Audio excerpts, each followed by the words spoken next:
Hello दोस्तों आज हम एक ऐसी कहानी लेकर आए हैं जो महात्मा बुद्ध की सीख के ज़रिए आपके सोचने का तरीका बदल देगी। तो चलो शुरू करते हैं। कहानी नदी के पार का सत्य। सूर्य ढल रहा था। नदी का जल सुनहरे रंग में बदल चुका था, जैसे स्वयं समय ठहर गया हो। महात्मा बुद्ध नदी के किनारे ध्यान मग्न बैठे थे। उनके पीछे आनंद खड़ा था, पर उसका मन अशांत था। आनंद कई दिनों से बुद्ध के साथ था, फिर भी उसके भीतर प्रश्नों की भीड़ थी। आनंद ने धीरे से कहा, भगवान, मैं आपके साथ हूं, आपके शब्द सुनता हूं, फिर भी मन बार बार डगमगा जाता है। लोग बदल जाते हैं, परिस्थितियां बदल जाती हैं, तो स्थिर क्या है? बुद्ध ने आंखें खोली। उन्होंने नदी की ओर देखा और बोले, आनंद, आज इस नदी के साथ बैठकर जीवन को समझते हैं।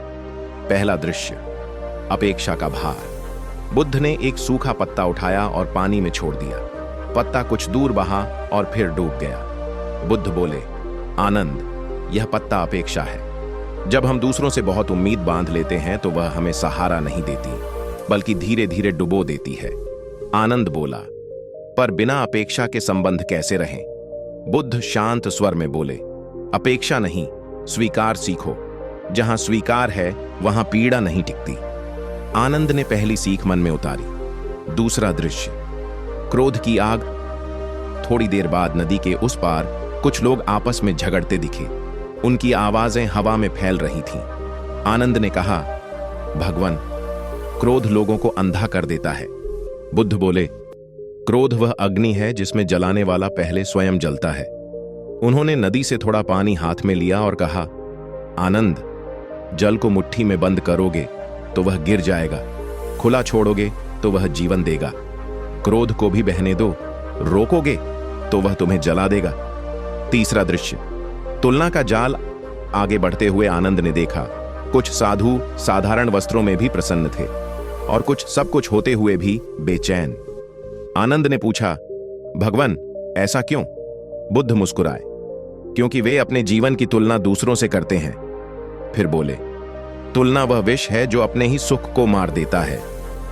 हर व्यक्ति की यात्रा अलग है आनंद। अपनी यात्रा को ही यदि गलत मान लिया तो मंजिल कैसे मिलेगी? आनंद का सिर झुक गया। उसे अपनी ही भूल दिखने लगी। चौथा दृश्य, भय और भविष्य। रात गहराने लगी थी। नदी का जल अब काला दिखने लगा। आनंद ने धीमे स्वर में कहा, अंधकार से डर लगता है। बुद्ध बोले, भय अंधकार से नहीं, आने वाले कल की कल्पना से पैदा होता है। उन्होंने आनंद की ओर देखा। आनंद, जीवन केवल इसी क्षण में है। जो वर्तमान में टिक गया, भय उसे छू नहीं सकता। आनंद ने गहरी सांस ली। मन पहली बार शांत हुआ। पांचवां दृश्य, करुणा का द्वार। अंत में बुद्ध ने आनंद के कंधे पर हाथ रखा और कहा, अब अंतिम और सबसे महत्वपूर्ण बात सुनो। जो स्वयं से करुणा नहीं करता, वह संसार से प्रेम की अपेक्षा कैसे कर सकता है? पहले स्वयं को क्षमा करो, फिर जगत अपने आप सरल हो जाएगा। आनंद की आंखों से आंसू बह निकले। ये आंसू दुख के नहीं, बोध के थे। समापन रात पूरी हो चुकी थी। चांद नदी में उतर आया था। आनंद ने प्रणाम किया और बोला, भगवान, आज मैं नदी के पार नहीं गया, पर जीवन के पार अवश्य चला गया। बुद्ध मुस्कुराए। अगर बुद्ध और आनंद की यह कहानी आपके मन को छू गई हो तो लाइक करें, शेयर करें और ऐसी ही जीवन बदलने वाली कहानियों के लिए चैनल को सब्सक्राइब करें।